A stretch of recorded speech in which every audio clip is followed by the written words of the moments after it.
bate-papo. E aí, na verdade, Guilherme, a gente pediu antecipadamente para que eles dessem temas para a gente poder conversar. E um dos temas que foram colocados, eu acho que tem muito a ver com a mensagem que foi passada, é sobre emoções. E para a gente começar, antes deles fazerem, porque às vezes ficam sem jeito de começar, então eu começo com a primeira pergunta, fica mais fácil. Há uns anos atrás, um pastor americano, James Dobson, escreveu um livro que o tema desse livro era emoções, o título era Emoções, posso confiar nelas? E para falar sobre emoções e falar nesse sentido do que foi trazido aqui, essa é a primeira pergunta que a gente queria fazer, porque eu acho que em momentos, muitas vezes, que a gente vive, as emoções elas interferem muito no nosso agir, no nosso não agir.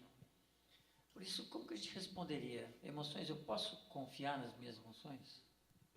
Bom, é uma pergunta complexa, porque existe um problema dentro de uma estrutura, em muitos lugares do cristianismo, assim, que é rejeitar as emoções. Isso tem sido muito colocado dentro daquele velho do discurso de que depressão é falta de Deus, depressão é falta disso, daquilo outro,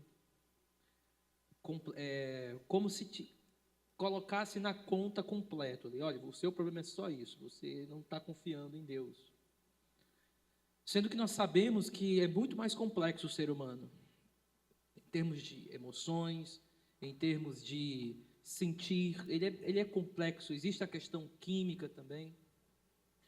Então, eu diria que as emoções, elas são complexas, e elas precisam ser analisadas, cada uma individualmente.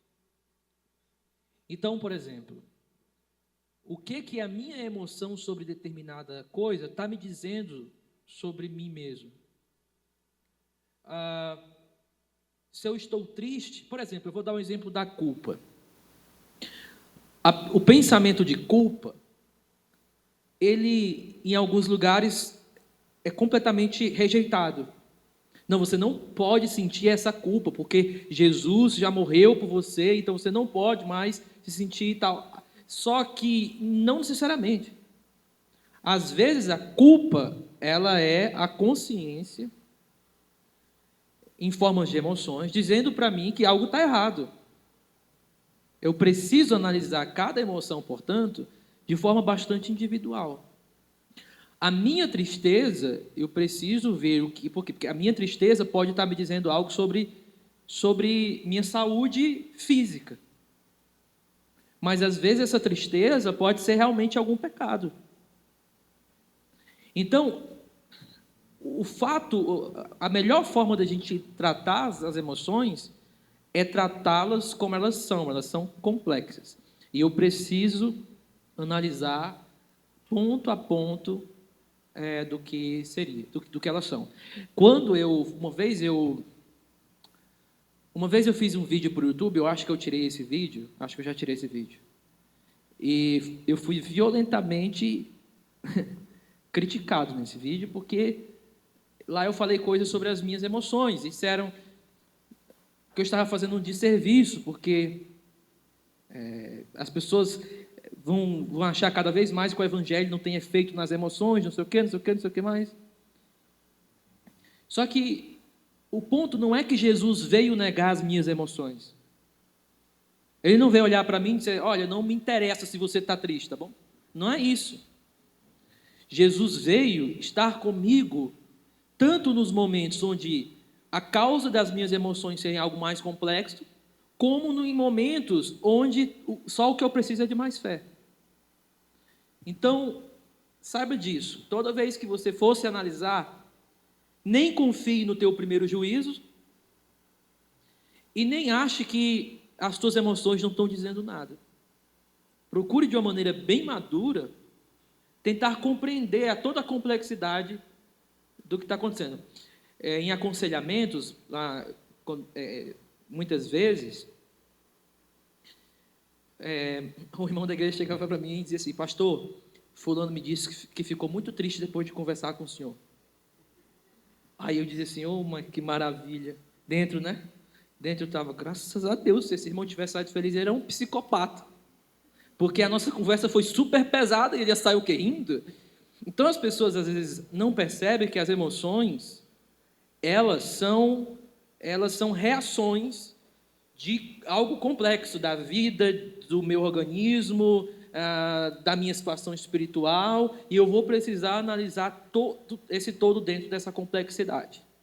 Eu demorei para perceber isso, e aí é uma questão bem pessoal minha, né? Cada comunidade trata isso da maneira que acha melhor e mais madura, mas no meu caso, eu percebi que eu precisava procurar uma ajuda, por exemplo, médica, psiquiátrica, e uma ajuda psicológica, terapêutica.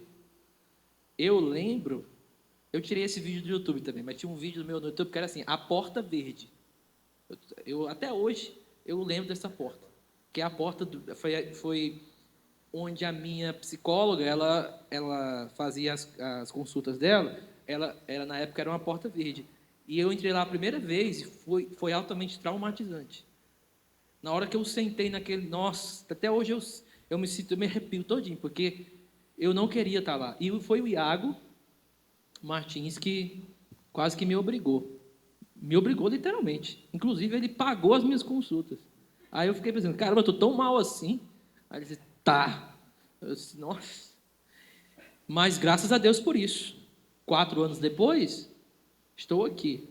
Talvez não 100%, né, mentalmente, que acho que já seria demais, né, aí também.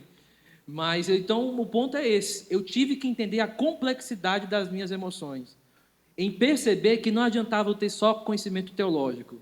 Eu tinha também que ser acompanhado pela igreja, ser acompanhado pela psicóloga, ser acompanhado pelo psiquiatra, dependendo da situação, obviamente. Tem situações e situações.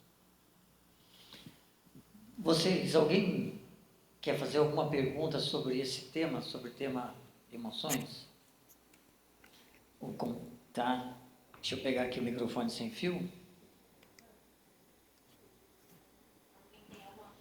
Alguém tem alguma pergunta sobre emoções que queira fazer? Falei que todo mundo é tímido. A gente tem, isso acho que me faz pensar numa outra coisa, porque volta e meia a gente escuta esse tipo de argumento, principalmente quando a gente trabalha com jovem, o argumento de que eu sinto que devo fazer isso, ou eu sinto que devo fazer aquilo.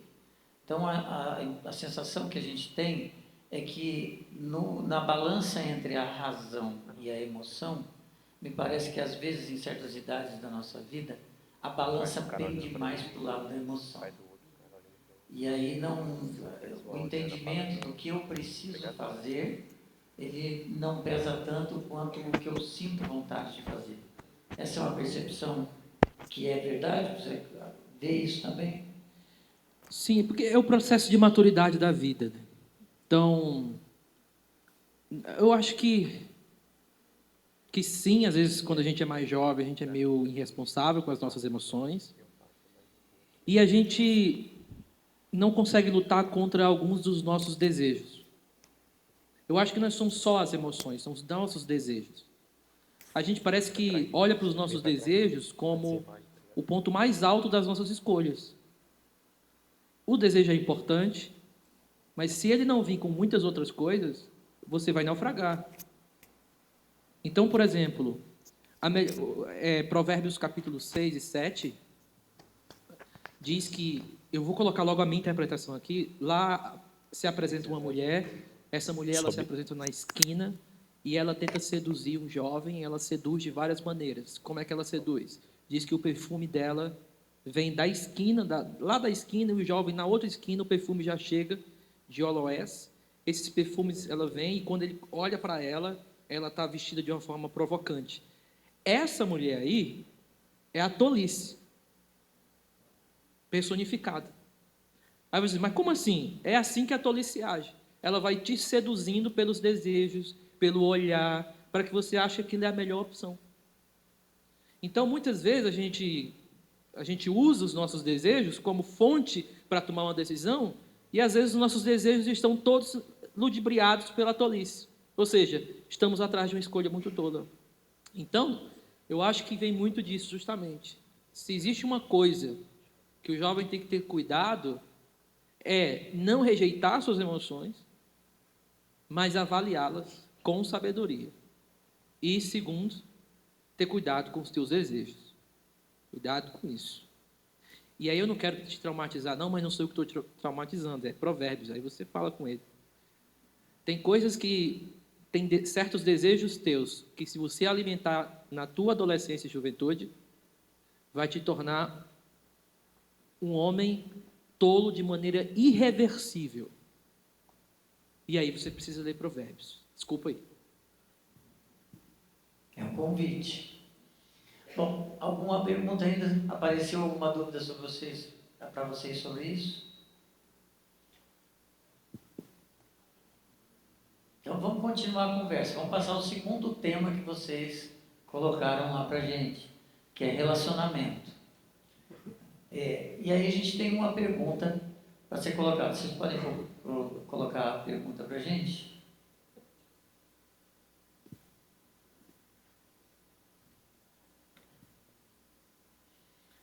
O amor é uma escolha?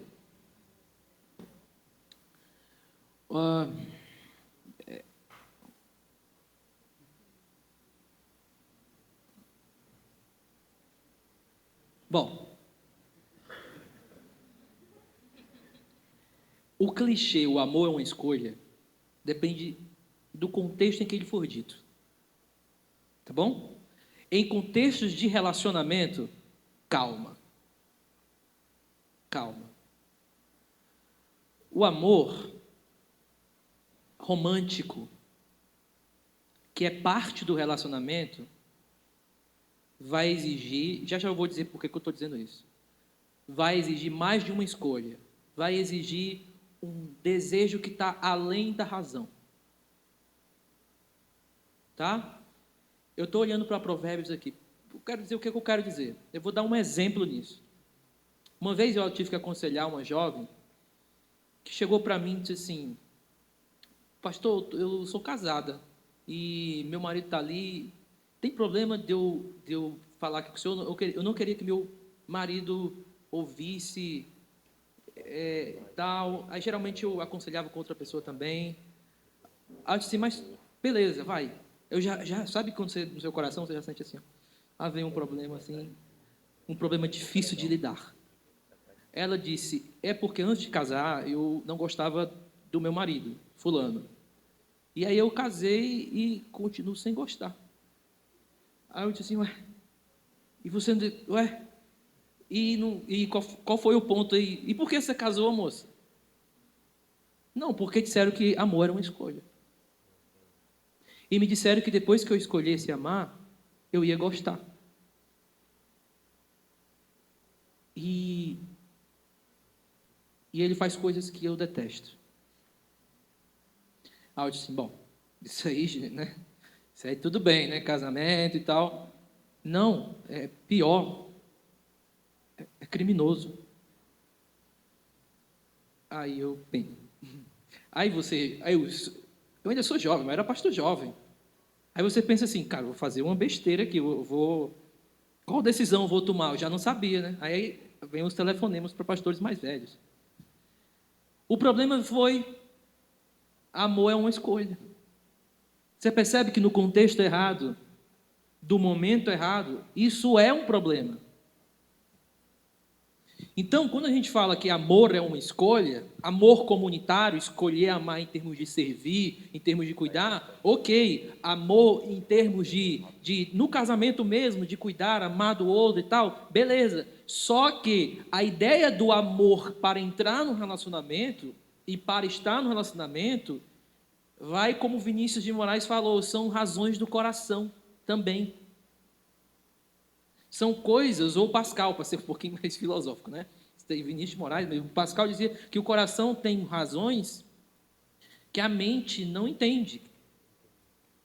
Ou seja, que é aquilo que Provérbios e Cantares, aí é necessário ler Cantares, porque Cantares, ela diz assim, ela diz: porque o meu corpo está cheia de mel E quando eu piso, mais mel incendeia o meu corpo. Ela está dizendo, é algo além do que eu posso pensar. Não está no meu controle. Entende o ponto de não estar no controle?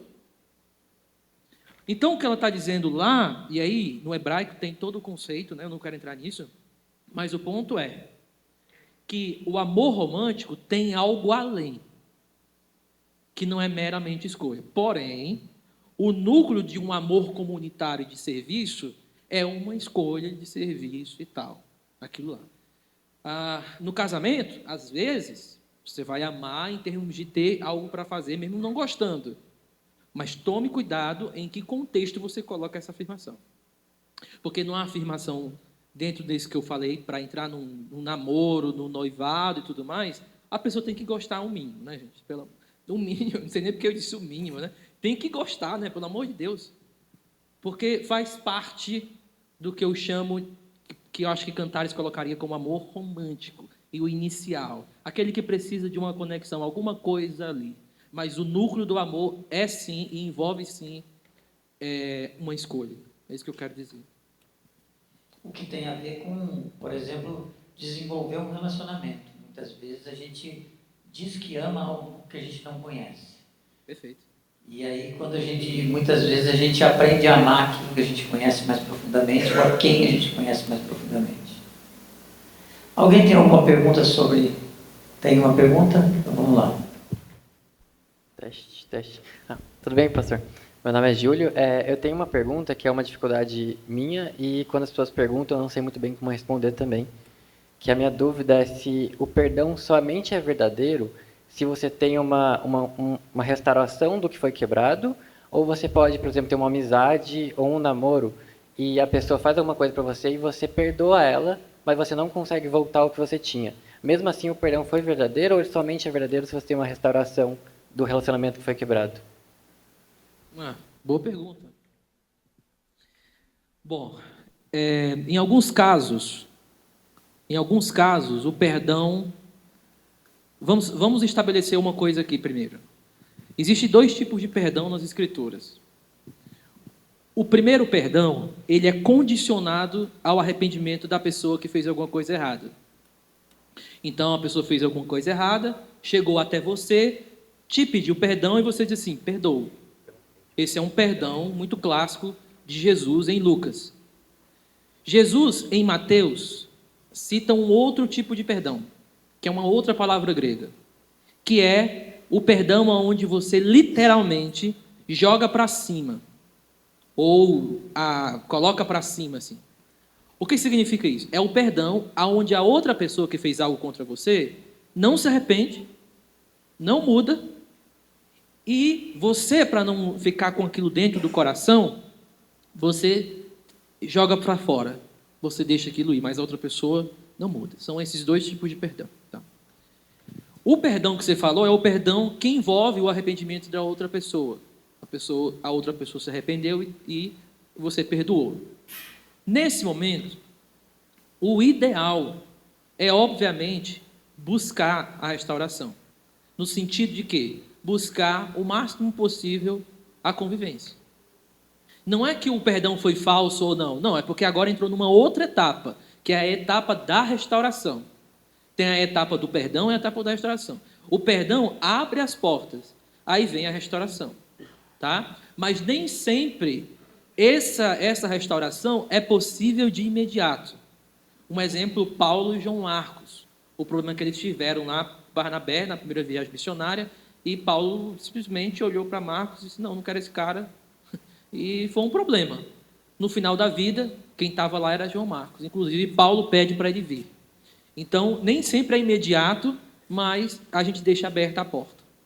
Então, eu diria para você o seguinte, não necessariamente você precisa perdoar alguém que te pediu perdão e de imediato, na etapa da restauração, você sair abraçando a pessoa falsamente, não existe isso. Mas você vai caminhar e deixar e orar para que isso, olha, aos poucos eu acho que isso vai voltando, desejando que algum dia isso volte e assim por diante. É essa a complexidade. Muito bom. Alguém quer fazer mais alguma pergunta? Aqui.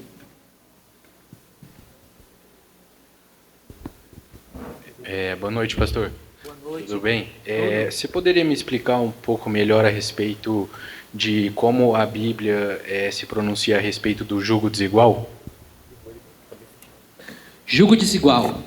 Boa pergunta.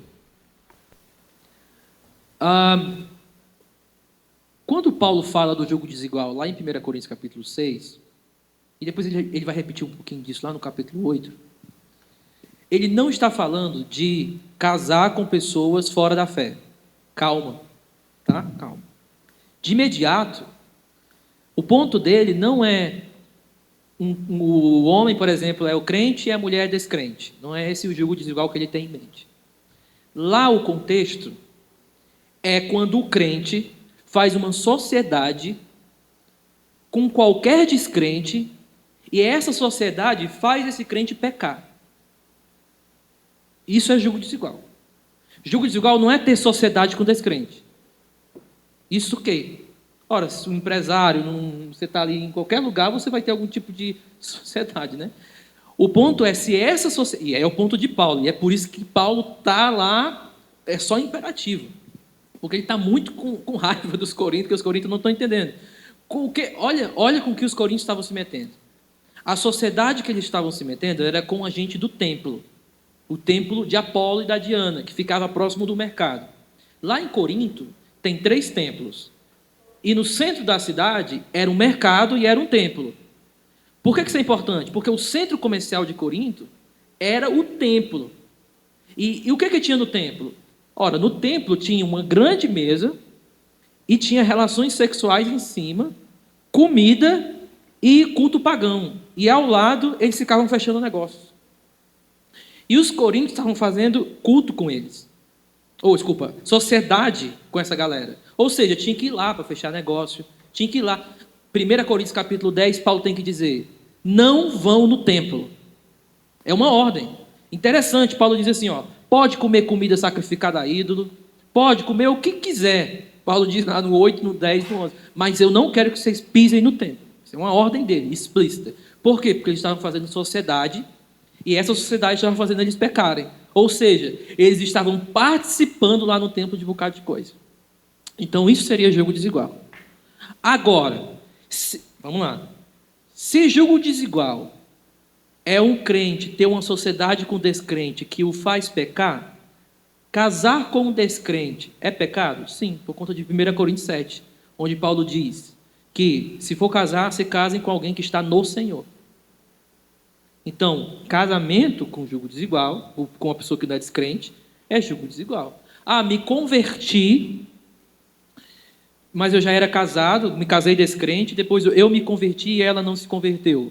Aí Paulo diz, ainda em 1 Coríntios 7, não tem problema, permanece como está, um cuidando do outro e direitinho. Se ela for embora, que vai embora, aí dá possibilidade para você casar de novo. Né? A ideia de Paulo lá, 1 Coríntios 7, que é abandono. Seria mais ou menos isso. Tá? Em termos de namoro, eu diria para você o seguinte, eu diria o seguinte, isso com todo o carinho do mundo, sabe? Eu não conheço a realidade da igreja, Senhor. Mas deixa eu dizer, se você está namorando alguém que não é crente, você é uma pessoa muito egoísta. Eu disse que ia pegar leve, né? Aí falei isso sem pensar um pouco. Mas você está sendo muito egoísta. Com você e com a pessoa, principalmente. Por quê? Porque eu acho que as intenções precisam estar na mesa logo. Você precisa deixar claro.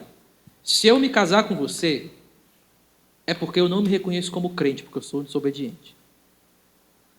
Mas se eu sou um crente, então eu estou aqui por você só porque você é uma diversão minha de 2 anos, 1 ano, sei lá o que for.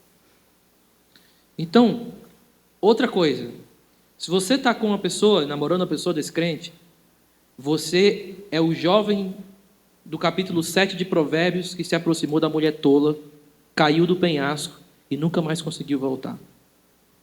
Tá? Então, assim, é coisa séria, gente. A fé... Olha, se fosse para ser cristão, para ser... acho que eu não seria, não.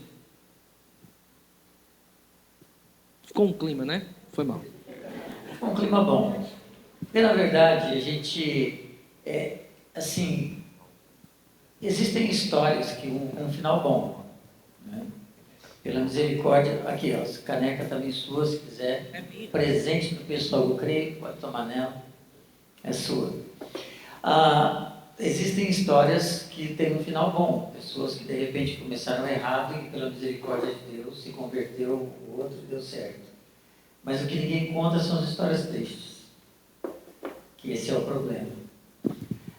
E outra, você quer fazer uma escolha certa? Primeiro ponto, não tenta escolher a minoria. Tipo assim, ó, tenta no mais provável do que for o mais certo. O mais provável, não vai na minoria. Ah, não, mas fulano... Uma vez, eu vou contar um testemunho aqui. É um testemunho não, gente. Isso é tudo menos um testemunho. Uma vez, Tem bênçãos e maldições de ser pastor e estar na internet. Porque quem vai para a tua igreja são pessoas que acham que você vai agir de uma forma e você vai decepcionar essa pessoa. E foi esse o caso. A pessoa foi lá e tal... E ela disse assim, pastor, eu vou casar com fulano. Ah, eu disse, não, legal, decisão, né? Pessoa bem firme. E cadê fulano? Tá por ali. Mas qual é o fulano? Eu sou teu pastor, entendeu o ponto? Eu não sei nem quem que você tá. Fulano de tal. Eu disse, fulano que acabou de chegar há 15 dias. Que eu tive uma discussão com ele. Que eu disse e proibi dele ter qualquer relacionamento. Aqui dentro da igreja, e ele concordou comigo que não era o tempo, porque tinha acontecido tanto. E foi a maior dor assim, do meu coração, foi ter lutado para poder guardar o coração dela disso. Mas tudo que ela dizia era, mas olha fulano, deu certo. Mas olha ciclano, deu certo. Ela ia na minoria, no fulano. Ela disse assim, faz o seguinte... Aquele fulano deu certo, mas eu posso te mostrar 10 que deram errado. Se você for sábia, como é que você tomaria essa decisão diante desse cálculo? Sendo sábio, bem sábio, sim. Se tem 10 aqui que não deram certo, e uma deu certo, e você tem que tomar uma decisão, pelo amor de Deus, com tanta Beth por aí, o que é que você vai escolher? Não é o caso? Não, mas... Não é? Então, cuidado, gente. As bets estão aí para provar alguma coisa. Não é para fazer aposta. Alguém quer fazer alguma outra pergunta sobre emoções ainda? Perdão, relacionamento. Obrigado. Alguém quer fazer alguma pergunta sobre relacionamento? Ninguém? Então, tem mais alguma na tela aí para a gente? A gente deixa algumas perguntas meio que na manga, porque... Identidade. Esse foi um outro tema. E a pergunta é comum ter dúvidas sobre ser ou não cristão? Boa pergunta. Sim. E assim, a consequência é como lidar com essa dúvida? Tem gente que é crente no Senhor verdadeiro e tem dúvidas sobre a sua fé. Tá? Isso é verdadeiro. Não é porque você tem dúvidas sobre a fé que você não tem fé. Na verdade, se você tem crise de fé, é porque tem alguma fé. Porque senão, por que teria crise? O que eu quero dizer é que, muitas vezes, às vezes a gente tem medo de dizer para outra pessoa, como eu falei na pregação, de que a gente está com alguma crise, de que a gente não tem medo de não crer em algumas coisas, e a gente vai colocando para debaixo do tapete e isso vai piorando a nossa situação. Uma vez eu estava pregando num acampamento e um jovem chegou para mim, e ele era filho de um líder lá, de alguém lá, e ele desbancou a chorar. E aí, depois que ele começou a dizer, pastor, eu não consigo crer em Deus. Eu já tentei, eu estou aqui, meu pai não sei o quê, ele ficava lá, ele ficava com aquela angústia. E aí a gente foi percebendo que ao decorrer dos anos, ele não foi tratando, ele foi colocando para debaixo do tapete. E a pergunta é, então, como é que se trata uma crise de fé? Gente, estudando. O que é que C.S. Lewis fez com as crises de fé dele? Estudou, foi atrás. É muito importante isso. Eu lembro que eu tive uma crise de fé no seminário, em 2014, e eu lembro que foi uma crise de fé pesada, que eu não dormia. E a única coisa que eu tinha que fazer, eu sabia que tinha que fazer, era eu preciso estudar, eu preciso ler um livro, eu preciso ir atrás de gente que entenda, porque o cristianismo envolve o pensar, tá? Então faça, se você está em crise de fé, de saber se você é um cristão ou não, vá atrás de grandes livros sobre isso. Por exemplo, o Lewis tem um livro bom sobre isso, que ele vai revisar o cristianismo, que é O Peso de Glória. É um bom livro para você ter em mente. A Fé na Era do Ceticismo, do Timothy Keller, que é um livro muito bom. Crer também é Pensar, do John Stott. Também é um livro excelente para você iniciar. E assim você vai lidando com isso. Mas não tenha medo, não, de resolver. Deus não quer uma fé frágil sua. Se você está com medo dessa fé, ou se você está com crise de fé, procura resolver isso de alguma forma. Vai atrás de estudar, vai ver o que é e tal. Alguma pergunta de vocês sobre identidade? Pois não.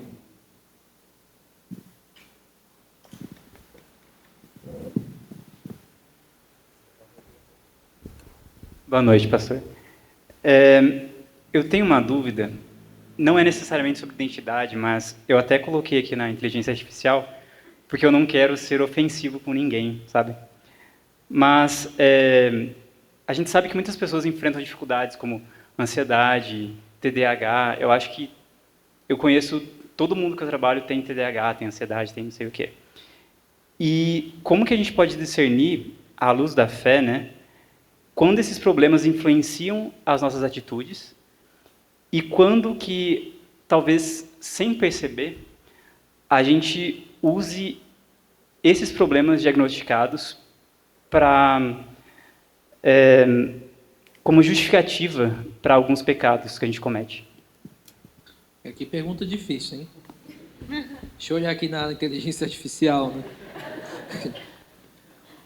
Olha, eu diria para você que, e aí indo por uma linha aqui da psicologia comportamental, eu diria que é impossível a gente separar essas patologias, vamos colocar assim, do nosso comportamento, da nossa vivência.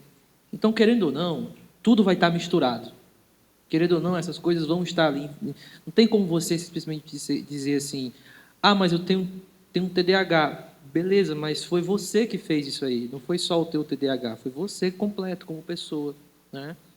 Então, por exemplo, eu tenho transtorno bipolar tipo 1. E eu sei que boa parte das coisas que eu faço, muitas vezes vem dessa condição. Olha, eu tenho essa condição. Só que, no fundo, eu sei, sou eu que estou fazendo isso. Então, a minha resposta para você talvez não seja tão satisfatória, mas eu diria, a melhor maneira da gente perceber essa linha entre cuidado para não se aproveitar de uma condição é através de terapia. Terapia, um psicólogo cristão, de preferência, se for cristão. Alguém que te acompanhe para você perceber isso e perceber o comportamento e tudo mais. Por exemplo, para mim foi a melhor... Todas as vezes que eu tenho esse acompanhamento e termino uma sessão, eu fico só remoendo. Ali foi o meu transtorno, mas também eu estava ali querendo, entendeu? Infelizmente, as pessoas, por não, muitas vezes, buscarem acompanhamento, se utilizam disso, aí é que está o problema. E aí se torna tudo mais difícil, principalmente para as pessoas que estão ao redor. Então, se você tem problemas assim, psicológicos e tudo mais, sempre procure ajuda, porque senão você vai ferir muitas pessoas e afetar muitas pessoas ao redor. Tá? Não é porque você é uma pessoa má sempre, você é mau, porque a gente é crente e a gente sabe que você é pecador. Mas, gente, vai ferir. Por que você tem que cuidar de você? Por você, mas também para as pessoas que se aproximem de você, você não fira as pessoas. E aí, falando para os casais aqui, principalmente, se você tem algum problema, cuidado para você não ferir o seu cônjuge, o cônjuge ferir o outro, e por ambos ali não cuidarem de si. Obviamente que a gente cuida sempre quando a dor é física, mas a gente nem sempre busca ajuda quando a coisa não é palpável. E é isso que nos faz não pedir ajuda. Tá? Então, eu diria o seguinte, a melhor maneira da gente lidar com essa situação de não se aproveitar de uma condição patológica nossa mental é a gente ser sempre acompanhado por alguém que nos faça ouvir a nós mesmos, a ponto da gente poder, nesse ouvir, ter cuidado para que a gente não faça da nossa condição algo tão limitante, mas que a gente consiga viver mesmo assim. Tá? É isso. Tem mais alguém que quer fazer alguma pergunta? Temos mais uma na tela? Quanto à minha identidade... Agora tenho que levantar para ler. O quanto minha identidade é construída pelas minhas escolhas e o quanto é moldada pelas expectativas dos outros. Começando pelas expectativas, eu acho que, querendo ou não, isso, de novo, você vai perceber que minhas respostas, elas sempre vão tentar abranger algo complexo. Querendo ou não, você tem expectativas sobre você, de qualquer outra pessoa, você dos seus pais, ou, enfim, da sua igreja, expectativas. A grande questão é que identidade é algo mais basilar. Identidade é algo muito mais assim, o eu, o self, mais basilar. Ou seja, nós sempre teremos expectativas, tá? Porém, você precisa ter algo basilar para que você consiga lidar com essas expectativas. É isso que eu quero dizer. Ou seja, é por isso, crente, que você precisa conhecer quem você é em Cristo, para que na hora que vier uma expectativa para você, que não é uma expectativa ali boa para você, você consiga dizer não. Se você não tem muita clareza da tua identidade, você vai aceitar expectativas, você vai aceitar tudo que os outros impõem sobre você. No meu ministério pastoral, eu passei anos lidando com as expectativas que eu criei sobre mim mesmo, sobre o ministério pastoral, e eu não aguentava minhas próprias expectativas que eu mesmo criei, que coisa mais louca. E outra, eu tinha tudo, sim, de ser pastor, menos eu me sentia um pastor. Então, todas as vezes que a gente não tem a nossa identidade clara, a gente cria tantas expectativas sobre nós mesmos, sobre as pessoas, deixa as expectativas das pessoas, que a gente acaba não vivendo bem. A gente acaba vivendo sobre uma pressão constante. E aí, já que eu estou falando com jovens aqui, tem muito lance do... Vou dar um exemplo para vocês, que é o lance do Enem, por exemplo. Já teve o Enem, já? Teve não? Amanhã? Amanhã? Nem sabia, foi mal. Talvez a sua mente estava longe, né? Droga. Muitas vezes... Peraí, deixa eu reformular aqui. Sabendo que o Enem é amanhã... muitas vezes você cria a sua identidade com base em você ter conseguido passar ou não do Enem. Eu só vou conseguir ser alguém, você só conseguir ser alguém em Cristo ou me sentir feliz, pleno, se eu tiver passado no Enem. Você vai começando a criar tanta expectativa nisso que você não consegue nem ver a tua vida mais pós-Enem. Você olha assim, não sei o que eu vou fazer da minha vida, não sei como será, e dá um desespero mesmo, né? Porque você vai ter que estudar mais um ano. Desculpa, você não estou dizendo você. Você pode passar e não precisar fazer isso mais, né? Mas você vai ter que fazer coisas no futuro e você fica pensando, imaginando. O que eu quero dizer é que todas as expectativas, elas vão chegar sobre você. Mas é bom você ter uma expectativa ali nuclear. Qual é a expectativa? Eu estou em Cristo. Minha vida está guardada em Cristo. Eu sei que com Ele eu posso passar das menores às maiores tempestades. Eu posso encarar um ano todinho de novo, se for preciso, porque eu não vivo, minha existência não é em prol disso. Eu estou com Ele. Então, quando eu consigo ter um núcleo do que é Jesus em mim, eu consigo afastar e lidar com as expectativas dos outros sobre mim. Isso pode ser bastante simples, tá? Só para terminar. É bastante simples, mas quando eu descobri que Jesus me ama, eu sendo pastor ou não, isso foi revolucionário para mim. Muito, muito, muito. O fato de Deus me amar me mexe assim de uma maneira que para mim não faz sentido. Não faz sentido. Não faz de forma nenhuma. E eu lembro que quando eu entrei em crise no ministério, que alguém chegou para mim e disse assim, pastor, pode errar, tá? Pode errar, Jesus vai continuar. Por quê? Porque eu achava que eu não podia faltar ao culto, eu achava que eu podia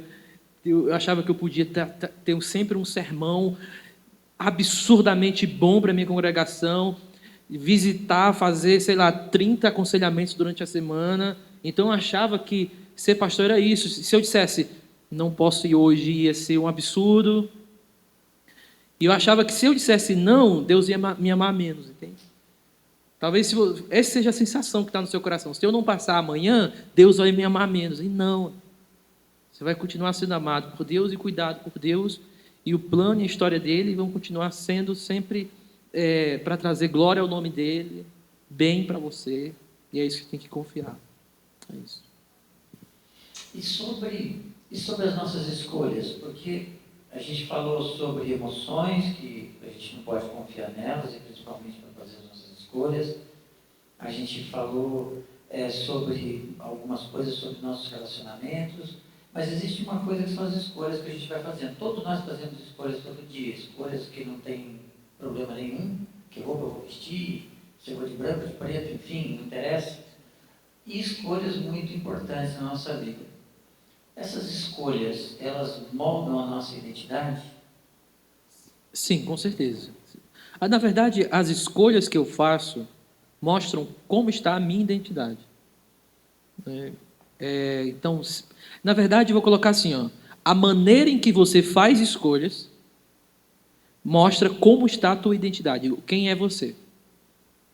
Tá? Estou pegando aqui o James Smith, a ideia dele, mas a ideia é, aquelas escolhas lá já são reflexos de algo que eu sou, que está ali dentro. E a maneira em que eu faço essas escolhas também reflete isso. Isso eu estou olhando para Provérbios. Provérbios tem mais de 1000 provérbios, e ele vai mostrando certas escolhas que as pessoas fazem da vida da forma mais simples possível.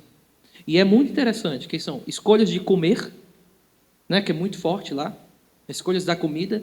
A maneira em que você come dita muito a tua identidade, quem você é, quem você se vê, como você se vê.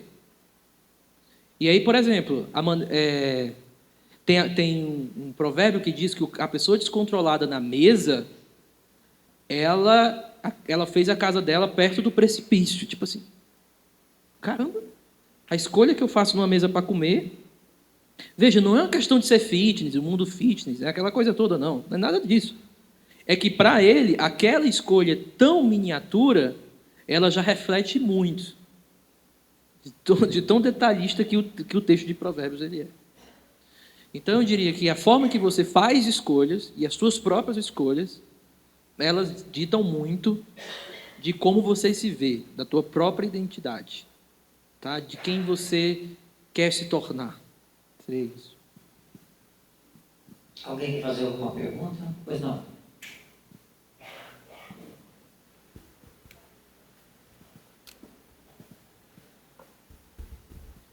Boa noite, pastor, tudo bem? A minha pergunta é com relação a escolhas que às vezes a gente pode fazer que nos afastam de Deus, né? Falando na minha vida, por exemplo, hoje eu olho para trás de momentos em que tive conversa com a liderança, eu saí da igreja, só para você saber, fiquei anos afastado, e por escolha minha, tenho plena consciência de que foi uma escolha consciente minha, né? Naquele momento. E hoje eu olho para trás e não consigo entender o porquê daquela escolha, né? Então, assim, a dúvida que eu tenho é o quanto são nossas escolhas, o quanto é a nossa carne, o quanto é o pecado, e como Deus olha para isso, né? Como que Deus olha para aquelas escolhas que às vezes a gente tem e que nos afastam dele.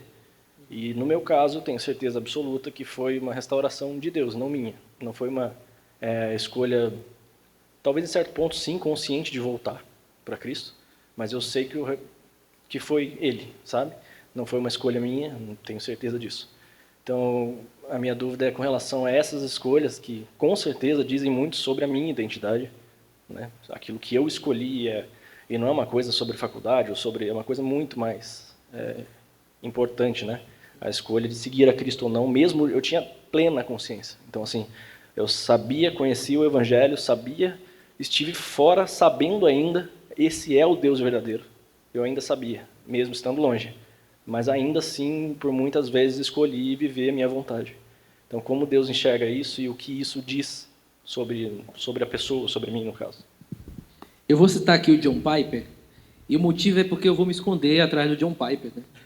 Porque aí eu citando o nome dele, o John Piper tem um livro chamado Pecados Extraordinários. Eu nunca teria coragem de colocar um livro meu com esse nome, acho até estranho. Mas o ponto dele é muito simples, acho que foi mais para chamar a atenção. Todas as nossas escolhas erradas, todas, a de Judas, por exemplo, foram escolhas por conta foram nossas escolhas e a culpa é nossa. Todas. Nada veio de Deus. E a de Judas? De Judas também. Ah, mas ele não foi, era o filho da perdição? Não, mas ele fez a escolha, foi escolha dele. Esse é o primeiro ponto. Agora, como é que Deus se relaciona com essas escolhas que nós, e esses pecados que nós cometemos? Como é que ele faz? Já que ele é soberano sobre todas as coisas, vamos colocar assim. Né? A ideia é que Deus nunca te forçou a pecar. Deus nunca te forçou a errar para poder, de alguma forma, trazer glória para o nome dele. Ele nunca faz isso. Esse é o ponto. Vai acompanhando meu raciocínio aí. Então, eu peco porque são as minhas escolhas, a culpa é minha. Deus nunca me força a pecar para trazer glória ao nome dele, nunca. Então, como é que Deus se relaciona?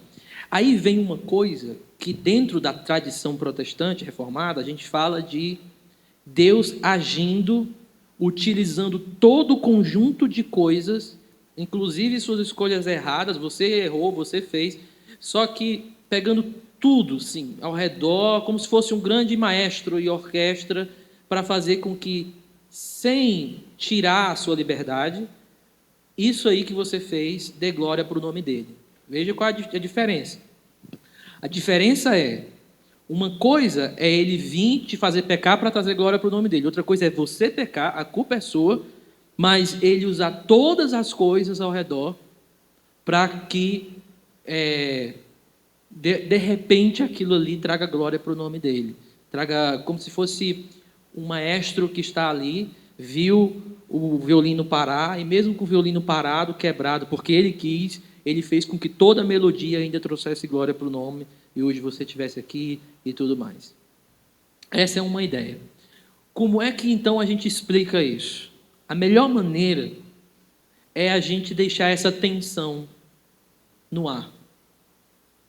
Eu pequei porque foi culpa minha, e Deus ainda usa todas as coisas para a sua glória.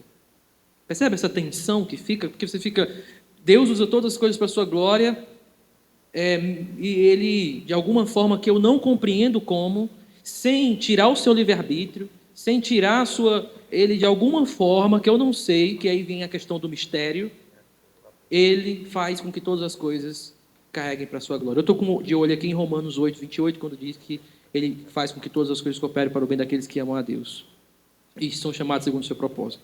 Então, a ideia faz com que todas as coisas funcionem, tá? Agora, a tensão precisa ser deixada.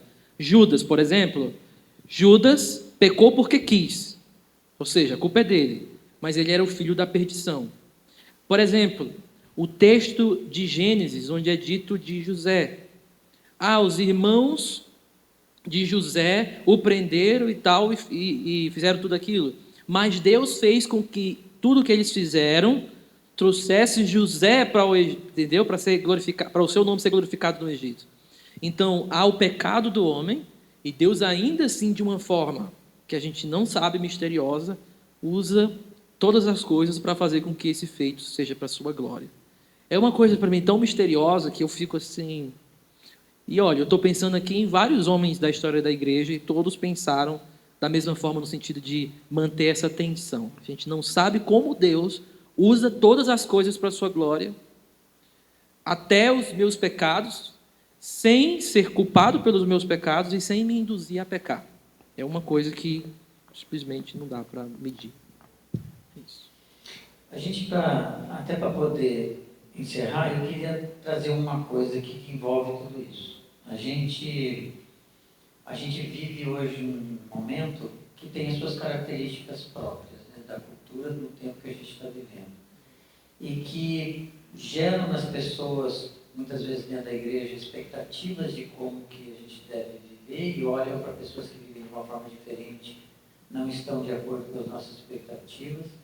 Ao mesmo tempo, isso se confunde com identidade, porque as pessoas muitas vezes se definem por aquilo que elas sentem, por aquilo que elas fazem, não por aquilo que elas são.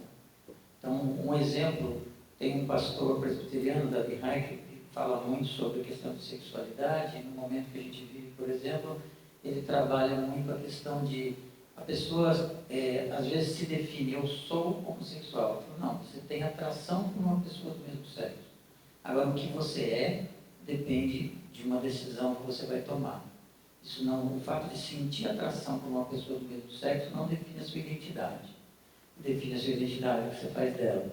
E isso dentro da igreja se torna um problema, porque muitas vezes a igreja também olha para isso, em muitas ocasiões, de uma forma errada, não sabe, não está preparada para lidar com essas questões de hoje. E isso traz a questão do ser cristão, do viver cristão, a questão da santidade.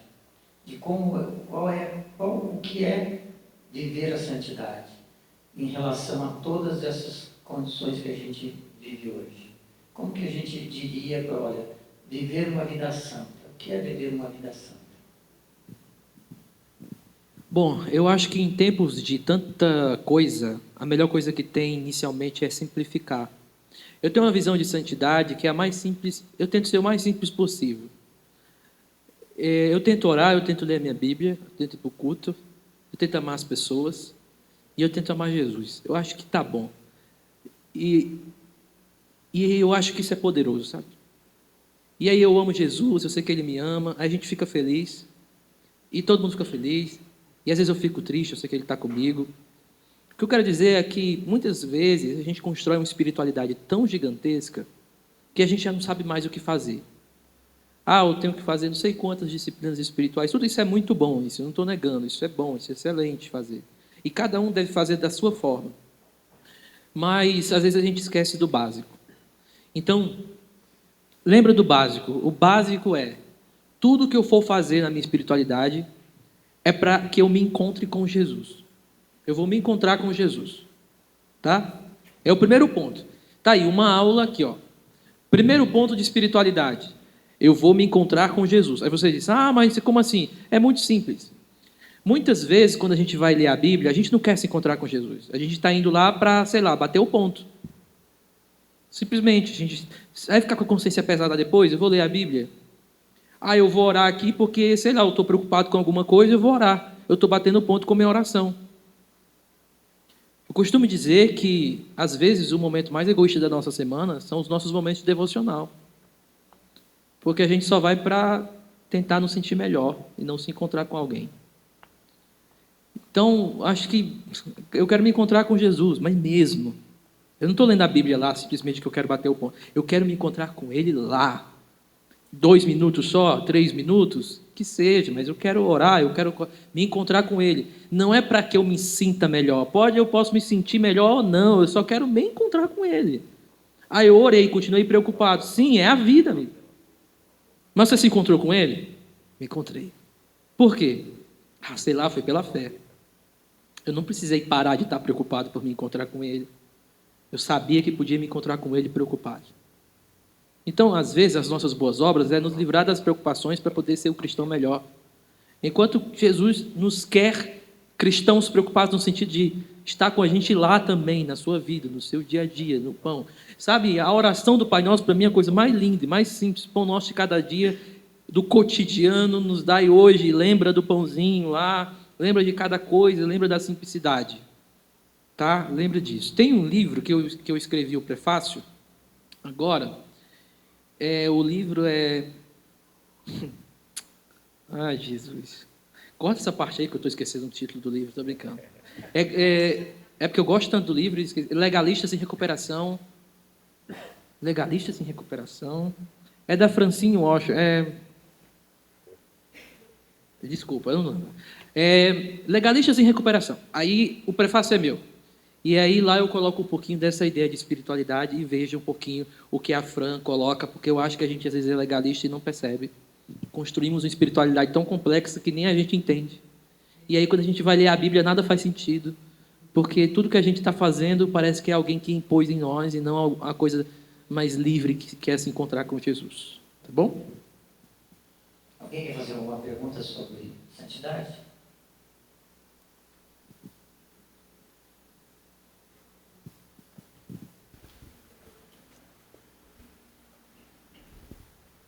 Boa noite de novo, pastor. O quanto a santificação implica na nossa salvação? Porque, por exemplo, em Gálatas 5, quando ele fala dos pecados da carne, ele fala, e quem cometer essas coisas não herdarão o reino dos céus. Mas, ao mesmo tempo, em inúmeros versículos, a gente vê que nós estamos justificados pela fé, e a salvação é pela graça mediante a fé, e aí tem esse contraste com a santificação. Enfim, se puder responder a respeito disso. Obrigado. Boa pergunta, viu?